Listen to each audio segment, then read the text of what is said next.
Hey guys, I'm Ori Day, and in this video I'm gonna attempt to beat Resident Evil 4 with the Punisher only. I've been thinking of doing a handgun only challenge for some time now and figured that picking the weakest handgun in the game would make things a little more interesting. At a starting firepower of 0.9, the Punisher is only very slightly weaker than the handgun, but I figured the extra shots required would eventually add up and make a difference. So here are the rules for this challenge. I would not be allowed to stun or kill enemies using any other weapon besides the Punisher. However, I would be allowed to knife crates, barrels, and vases. I would also not be allowed to upgrade the firepower of the Punisher because in my opinion that would defeat the purpose of beating the game with the weakest handgun in the game. Capacity and firing speed upgrades are fair game though, so with all that said, let's get right into it. Resident Evil 4. Okay, so here's the part where I should mention that I failed the challenge from the very beginning. Obviously, the Punisher isn't made available from the very start of the game unless you're starting a New Game Plus, which I wasn't since this was my first time playing on professional difficulty on the PC. So naturally, I would have no way to go around this guy without knifing or shooting him. There's also this lovely minigame set up by the merchant where you need to shoot at least 10 medallions to get the Punisher. The medallions are pretty much all out of reach for the knife, so there's no way around this but to shoot them. If you decide to skip the minigame and wait for the merchant to eventually sell you the Punisher, you'd be waiting a pretty long time because in a previous attempt, I sacrificed Leon multiple times and made it to the waterfall with still no Punisher in sight. At this point I was pretty much stuck since there's no way to get those boxes down without shooting them. So I decided to hang on to the Punisher for the purpose of shooting the medallions only, and knife the first Ganado because what else could I do? Clearing professional mode first to unlock a New Game Plus would have taken too long, but the possibility of clearing this challenge still stands since I only used 10 handgun bullets to shoot 10 medallions to get the Punisher, hardly a game-changing quantity.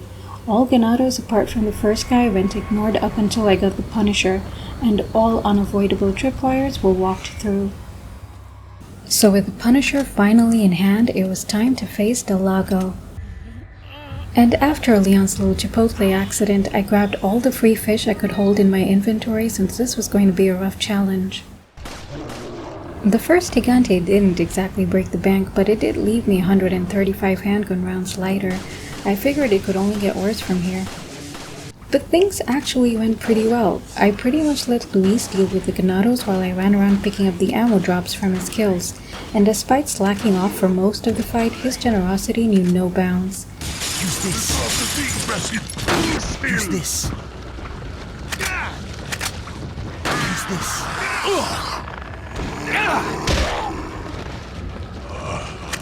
In this way, I finished with 393 handgun rounds in my inventory, 108 rounds more than what I started off with. After that, I went with the gate on the right since the second Gigante can just be ignored thanks to the conveniently placed cabins that keep him busy while knifing off the chains on the door. Now the big cheese is where things got a little annoying. The swinging Tarzan form of his can kill in just one swipe, and kill it did, a good couple of times. I eventually stayed as far away from him as I could while trying to get a shot or two into him before running to the other side. It took a while and some patience, but it was finally enough to kill him. At this point I was running somewhat low on ammo, but one of the fresh roadkill Ganados in this barrel graciously supplied 20 handgun rounds each, and with that I finally made it to the castle with 263 rounds in my inventory. After that, Luis shows up and Ashley offers to accompany him in search for the pills he dropped. I'm not sure why she would want to tag along with him, what with Leon being her only ticket out of there, and considering the very first conversation she had with Luis involved her breasts, but I really wish she'd gone with him because that would have made the water room a lot easier to deal with. And speaking of the water room, I had apparently forgotten to record the footage of my gameplay through that area. By the time I found out, I'd already saved over the file at the chapter end after Ashley walked into the trap, so it was too late to go back and replay the scene. Anyway, despite not having the gameplay footage, I still want to give my comments about that area. So one thing I realized was that the scythe-wielding zealots that show up after lowering the stairs actually despawn along with all the other zealots in the room if Leon dies after Ashley notices the cranks to raise the platforms in the water. That was probably the only time in this entire playthrough where I was actually happy Leon had died. And as you'll probably see in the results at the end of this video, Leon died a lot of times in this playthrough. Of course, I do know that I'm not the first one to notice this, but it was news to me at that point and it made the water room a lot more ammo saving and bearable. So with that part done, it was time to go down into the sewers. Leon did take a hit and there were a couple of close calls, but it was uneventful for the most part. The speedy goat Cialet, on the other hand, gave me a bit of trouble as usual, but he glitched out eventually and decided to wait for me at the top of the stairs instead of running off to the Gatling gun like the coward he is. In fact, all he did was wait, even while I was dealing with his two flunkies. He'd even gone down super easy. All it took was 2 suplexes to make his head explode, which actually saved me a lot of ammo.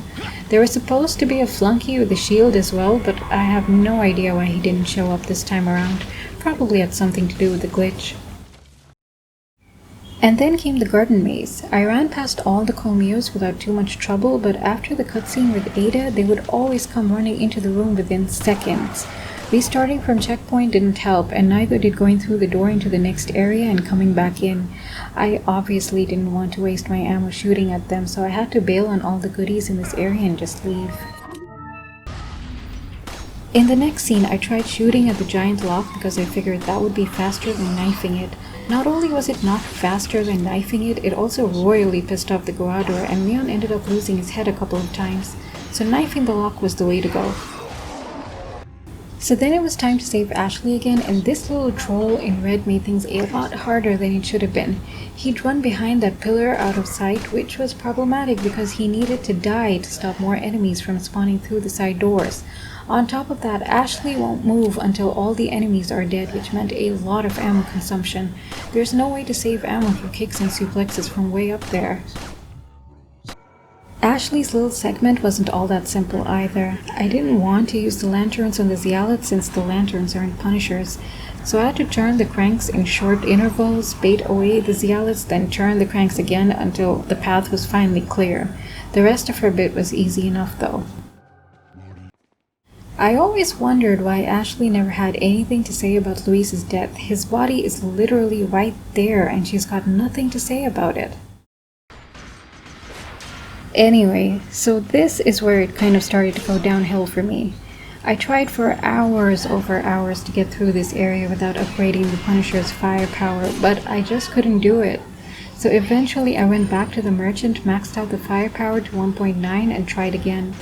It still took a couple of tries, but I managed to get through it eventually. But I had spent so much time on this, hours over the course of a few days. I'm not saying it isn't possible, more like I wasn't good enough nor patient enough to keep on trying with a firepower of 0.9. At this point I was only left with 258 handgun rounds in my inventory and hardly any health items, so I was already starting to get worried about future boss fights. After dealing with the knights, I went back to the merchant to sell the upgraded Punisher and get the regular non-upgraded version again. Salazar's spiky descending ceiling and the Zealots driving whatever that vehicle is were easy enough to deal with as always. But getting past the line of Zealots to place the grails without taking any damage took some trial and error. What worked eventually was to shoot one of the Zealots from a distance, which triggered all of them to come running in an almost single file line. That made it easy to go around them to place the grails and just get out. So after dealing with the clock tower and running past these guys, it was time to deal with the dual Goradors. I wanted to get the 2 Zealots up front out of the way first, but shooting them would always trigger the Goradors to come running. It was hard to deal with the Goradors and the Zealots at the same time, so after several tries I came across this spot where I could shoot the Zealots without triggering the Goradors. All I had to do was walk towards the 2 Zealots to get them to notice me, then run to the special corner and I could shoot at them all I wanted without the Goradors noticing. I then lured the Goradors downstairs as usual to avoid having to deal with the Zealots in the side corridors. Again, I'm guessing a lot of people out there already know of the special corner. It was news to me at that time. And immediately after that, it was time to deal with Vertigo. I had no intentions of actually fighting Vertigo with having only 223 handgun rounds in my inventory, But the good thing is that you can get by without having to fight him entirely if you can last long enough for the elevator to show up, which is exactly what I did. The bad part is that almost immediately after Vertigo comes the Dual Gigante fight, and 250 handgun rounds were nowhere near enough for that fight. At this point I was pretty much stuck. My options were to buy a rocket launcher or to buy a striker and skip the Dual Gigante fight entirely using the Ditman glitch. I went with the Ditman glitch. There are several tutorials out there on how to do this, but to put it simply, you activate the Ditman glitch, use the zipline, then run back and use the zipline a second time before the actual pulley returns. This would shoot Leon out of the map and then allow him to go through the door into the next scene without triggering the Gigantes from spawning. I then ran past all the Novastators in the caves, grabbed the key to the mine, and made it to the minecart ride. Now the ride can actually be skipped at 60 frames per second using the Ditman glitch, I think. But lucky for me, I'm playing the much older 30 FPS version, so I didn't have that glitch available to tempt me. It took a couple of tries and some luck to get a clear shot at the second Weaver, and a lot more luck to avoid the Salvadors that tag along in the second half of the ride. The cargo lift was a pain in the rear end. Obviously, I wanted to use as little ammo as I possibly could since Salazar was up next. It took several tries, but eventually I locked across some well-timed kicks and made it to the end of the ride. The best way to get through this area with a minimum of ammo expenditure was to let the Zealots bunch together, shoot one in the head, and then let Leon do his roundhouse kick and hope a couple of them fly off the open edges of the lift. Also, this is one crappy cargo lift if it can't handle the weight of more than 2 adult men. Anyway, after that I finally made it to the fight with Salazar with just 318 handgun bullets in my inventory. Now I'll be honest, I briefly considered skipping the fight entirely with the Ditman glitch, but I eventually decided to man up and just get it over with. The good part is that the facehuggers in the pit below drop plenty of ammo, so every time I used up about 100 shots I'd just jump down into the pit and restock. That kept my ammo supply pretty consistent. The only other problem was the tentacles. I was running pretty low on health, so I didn't really want to have to use my health items for this fight if I could help it. But dodging the tentacles was frustrating. The response window and the QTEs were so narrow that Leon would almost always get grabbed and thrown into the pit, which did a lot of damage. So I figured out a strategy where I could get through the fight with a 95% chance of not taking any damage. And of course the 95% is just an estimate. I didn't actually do any math here. I think it's a lot easier to show rather than tell, but I'll try to put it into words as well. So what I did was back right up against the blocked area we entered through. The tentacles can't reach Leon from there. When Salazar gets ready to do his one-hit kill move, all I did was move a couple of steps to the right, just far enough for Salazar to miss. This made the whole fight so much easier to deal with. So with Salazar defeated, the castle was finally done and over with, and I was ready to head over to the island with 301 handgun bullets in my inventory. But things got complicated almost immediately. These guys with the bogans were such a pain. The Punisher apparently has a higher chance of achieving critical shots, but I couldn't shoot them in the head since they were all wearing helmets. On top of that, I also couldn't rely on suplexes since the shutter comes down, blocking you off if you get too close to them. They took so many shots to defeat at a firepower 0.9, which I couldn't deal with since I knew the Iron Maiden with the keycard was coming up. So I restarted from checkpoint and repeated the area with an upgraded Punisher at a firepower of 1.9. With the knights earlier on in the castle and this now, it's pretty clear that I couldn't beat the game without upgrading the Punisher's firepower, but I kept going anyway to see if I could beat the game with the Punisher only. It wasn't looking too good for me though. I ran past the Regenerators and these guys, and before dealing with the Iron Maiden, I stopped by the merchant to upgrade the Punisher's capacity to 28 in order to get some free shots. As expected, the Iron Maiden took a good number of shots to defeat, leaving me with just 170 handgun rounds in my inventory. This is where things seriously started to go downhill for me. I decided to try fishing for some handgun ammo before freeing Ashley from the cell. I knew that from this point on there were hardly any preset locations where handgun ammo could be found, but the Ganados were not having it. They either dropped cash or nothing at all. I restarted from checkpoint a couple of times to see if my luck would change, but it didn't. So I went ahead to grab Ashley and made it to the wrecking ball area. I only had 2 bullets in the Punisher and decided not to reload from my inventory since I was pretty worried about not having enough ammo for the upcoming boss fights. It took a good couple of tries and some luck, but I managed to get through without having to reload. After that, I sold and rebought the Punisher and upgraded the firepower to 1.9 and the capacity to 24 for the upcoming bulldozer scene. At that point, I was hoping to get plenty of ammo drops from the Ganadors, or else I'd be a sitting duck with U3. But just like before, the Ganadors were just as stingy with the ammo drops. However, after restarting from checkpoints several times, hoping for my luck to change, I got tired of grabbing the shotgun shells and the rifle ammo before getting on the bulldozer, so I decided to leave them behind since I didn't really need the money from the sales, and just like that, my luck turned right around. The Ganados were finally dropping some handgun ammo. I'm not sure why, but apparently having shotgun shells and rifle ammo in my inventory made the Ganados much less inclined to drop handgun ammo. I wish I'd figured this out earlier, but better late than never. And with that, I finished the bulldozer scene with 208 handgun rounds in my inventory, just 38 more than what I started out with, but it was better than nothing. So then U3 was up. After the bulldozer, I didn't get a single handgun bullet, so I was still going in with 208 rounds. I tuned up the Punisher's capacity to 28 and hoped for the best. At the end of the fight, I only had 22 handgun rounds left in my inventory, so things were at an all-time low.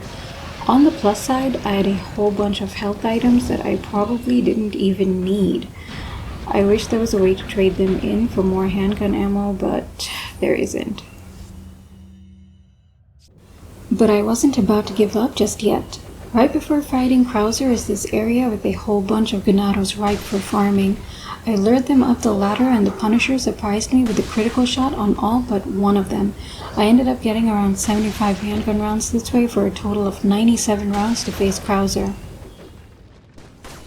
And this is where it completely fell apart. I just couldn't beat Krauser with the Punisher.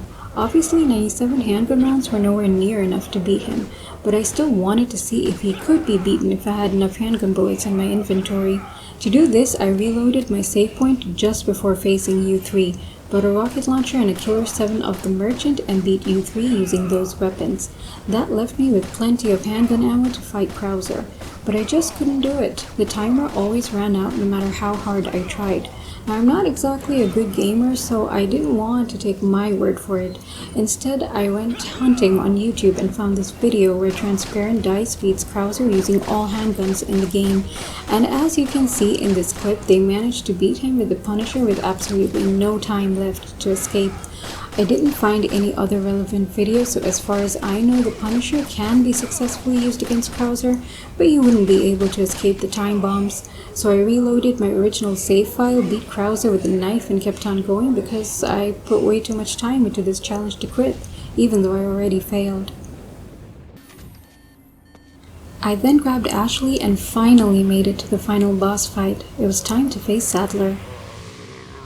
I went into the fight with 252 handgun rounds in my inventory and a fully upgraded Punisher, but even with the use of the steel girders and the explosive barrels, it wasn't enough to defeat him. I managed to bust all 4 eyes on Sadler's legs so that his main eye would stay open. When I was down to my last 5 rounds, I started using the knife to stab his eye every time he went down, but he was still going after I ran out of bullets. At this point, I didn't have a choice but to use the special rocket launcher on him. I did miss a couple of shots during the fight, but I doubt they would have made much of a difference. So that was it. This challenge was a complete failure, mostly due to a lack of ammo. It started at the Dual Gigante fight where I had to use the Dipman glitch to skip the fight entirely. I think that counts as a fail because in my opinion the glitch wasn't meant to be in the game. It's just something that fell through the cracks in the debugging process and would have been fixed had the devs known about it before release. I then had to use the knife on Krauser and finally the knife and the special rocket launcher on Sadler, not to mention the fact that I went against my rules and upgraded the firepower of the Punisher for the night room and then for the rest of the game starting from the helmet wearing Ganados behind the steel shutter on the island. But that brings the question, would it be possible to beat Resident Evil 4 with the Punisher only if plenty of ammo were available? I'm not so sure. Krauser would still be an issue. It seems that he can be beaten with enough time left to escape his time bombs. I also shouldn't have picked up all the non-handgun ammo to sell, since this wasn't exactly a money-driven challenge, and it would have probably raised my chances of getting more handgun ammo drops from the enemies. But it's done, and I'm glad I tried out this challenge anyway. Stuff like this keeps up the replayability value of this 15-year-old game, which is great because even after 12 years of me playing it, I'm not bored yet. I hope you guys enjoyed this video, and I'll hopefully see you in the next one.